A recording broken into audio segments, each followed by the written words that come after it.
I'm going to talk to you about the MyWorld project, which we started in 2012, and to our knowledge is the biggest research project in the world of its kind. And we've managed to gather 60 million data points from 10 million people since 2012 when we started. So I'm going to give you a bit of a run through of how we got to where we got and what we're looking forward to in the future. Great. So a review of MyWorld 2015. The Secretary General's quote about MyWorld actually summarizes it really well for me. And he says that MyWorld has shown how international organizations, together with civil society groups, can use data to feed people's perceptions directly into the heart of the political processes.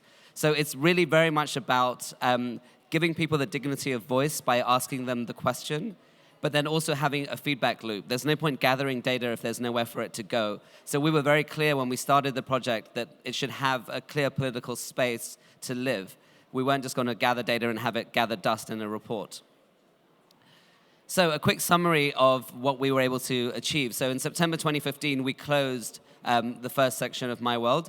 We gathered, at that point, 9.7 million votes from 194 countries.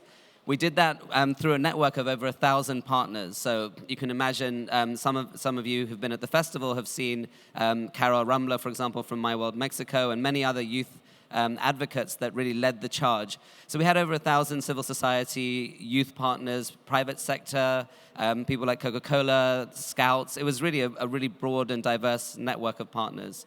The other interesting fact is that 82% of our data was collected on bits of paper. So believe it or not, we have 8 million pieces of paper in our offices around the world. And we had a lovely group of volunteers who then actually typed all of that data up into spreadsheets, and we then visualized it. The majority of our voters were under the age of 30, so 77% of our voters were between 0 to 30, and actually a massive engagement from people 0 to 15, so a lot of children and younger people also engaging. We've made all of this data free and open source, so it's an open source platform, which you'll see later on in the talk. And we did real-time visualization, which was really important for decision-making. We found that a lot of decision-makers had asked us that they wanted data. They had a sort of 18-month period to decide what the SDGs should be, and they wanted that data to be real-time and changing all the time. So just a few examples of how we actually collected the data that we did. So I don't know if all the live stream audience can see the screens. I think you can. So that top left picture is a picture of 3,000 volunteers in Mexico. These are youth ambassadors from the organization in Juve, and these 3,000 volunteers were able to gather 1.6 million votes just in Mexico. So it really shows the power of giving volunteer enumerators training and encouragement to actually go out and gather data themselves. The bottom right picture is a group of volunteers from the National Youth Service Corps in Nigeria, where we carried out the country's first representative study working with the government. And we were actually able to gather data from all 36 districts in Nigeria for the first time. And the beautiful thing about that model was the government were bought into the study from the beginning. So we knew that that data was going to be used and reflected in the country's position on the SDGs. We also worked in conflict countries and situations. In Yemen, we set up a call-in number. So the kind of number when you call I guess the airport or a travel agent and you ask, press 1 for this, press 2 for that. So we use IVR technology, and we had 400,000 people call in to this number in Yemen, which we were astonished about. And a lot of that was because we did a 360 marketing campaign to promote the number. And then we used... I'm just taking a break. Which are the knowledge sharing sessions taking place right now are happening. There will be lunch boxes provided in the rooms, so please make your way now. Thank you. And then we used traditional sort of digital outreaches. We did a global day of action, which was online, and we got all of the UN ambassadors. So everyone from Angelina Jolie to Roger Moore to David Beckham, we got everyone to tweet out on the same day to take the survey. And we were able to gather 250,000 votes from doing that in a single day. So we really harnessed the power of social media as well to gather this data. So then once we had collected the data, we didn't want it to be gathering dust in a report, so we encouraged schools and youth to start debating the results. So we were able to tell people in their country or in their locality what people wanted for their future.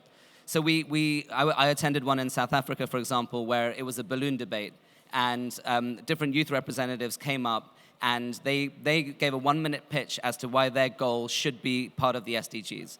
So we had people saying that internet connectivity is more important than having affordable and nutritious food, for example, because if we're not connected to the information superhighway, how will our businesses flourish? So we actually had really spirited and interesting conversations in and amongst people.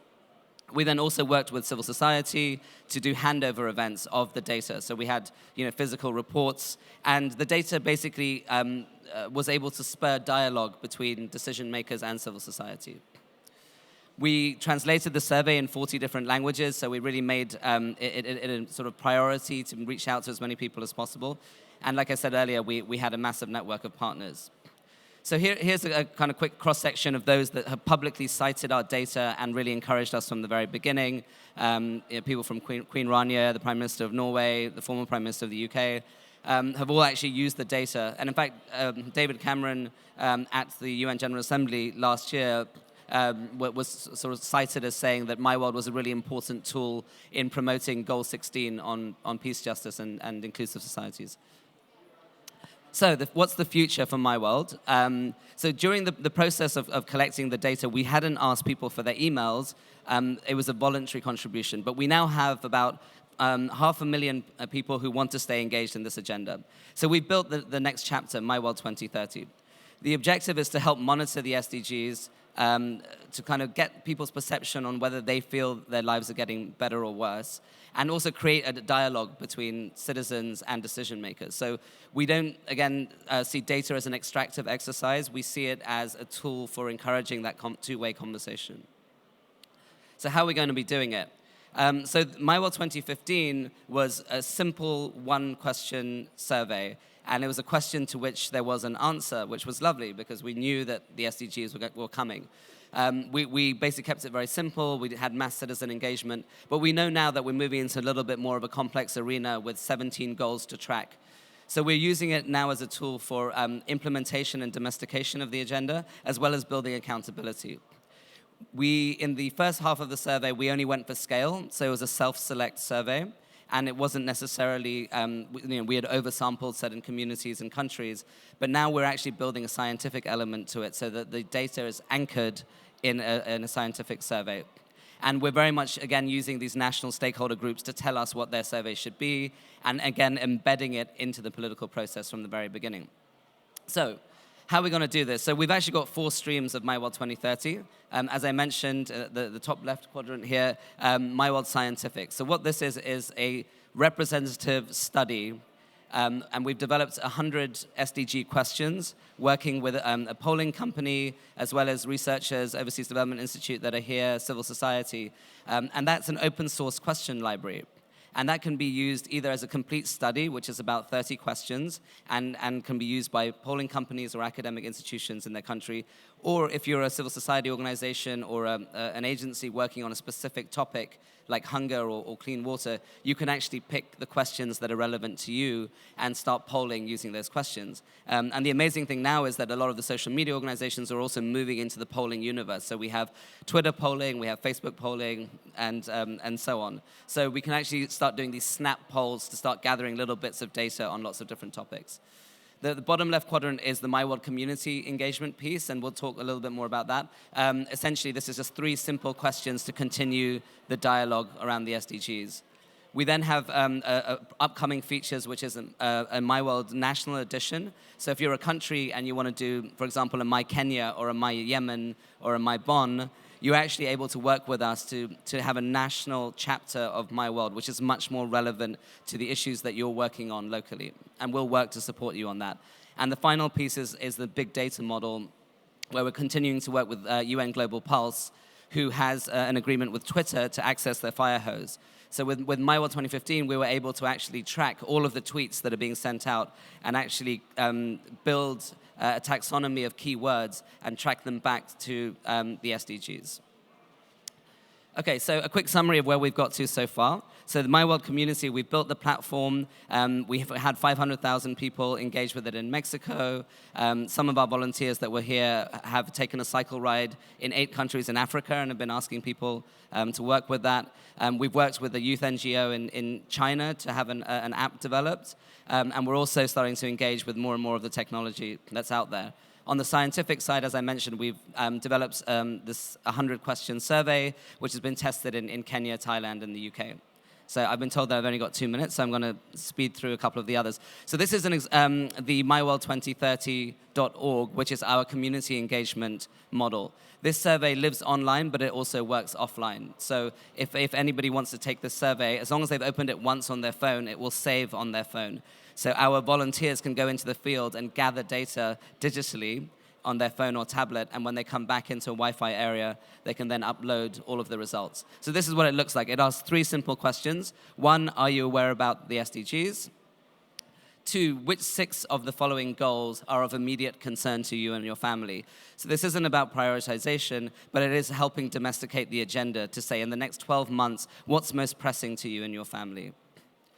Once you've selected the 6 that you care about, we then ask you the simple question, would you say that the situation for you and your family has got better or worse, stayed the same, got better, or got worse in the last 12 months? So again, a very simple, intuitive slider scale that can actually be pushed out to people with no knowledge or background in development. So I encourage you all to visit and vote, live stream audience, myworld2030.org. I expect to see a massive spike in votes by the end of today. We've also built this question library, as I mentioned, and I just wanted to quickly just give you a run-through of some of the questions. So we have almost 100 SDG questions, and what we're able to do is we've distilled the language to make it accessible. We've learned a lot at this conference from Kumi and others about we need to talk in language that people can understand.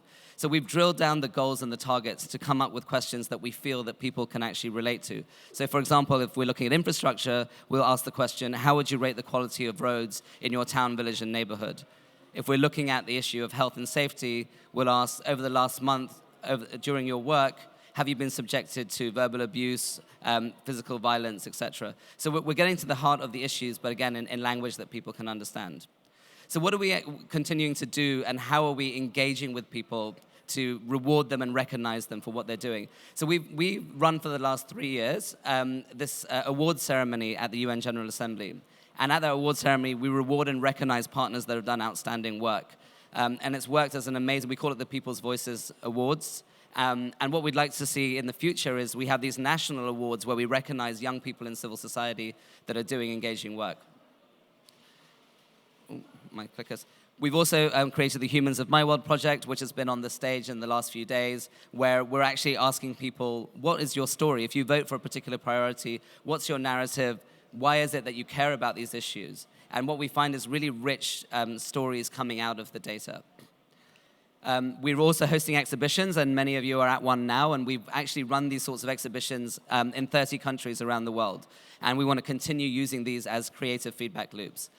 We've also moved into the world of virtual reality and now in augmented reality as a way of humanizing the data and building empathy between decision makers and the people that they serve. So just in quick summary, MyWorld 2030, at the core and the heart of it is this question library. And the idea is that once we have a standard set of questions, we can visualize them and we can feed them back to decision makers in a meaningful way. We've built in the scientific, community, and country editions. And we're going to continue working with civil society and others to take data and lift the voice of people that don't always have a voice to decision makers in creative ways. We're working really hard to visualize data in compelling and easy-to-use ways. And our ultimate objective is direct policy impact. So that's my final slide. Thank you for listening. And hopefully, we're going to see a big spike in votes by the end of today. Thank you.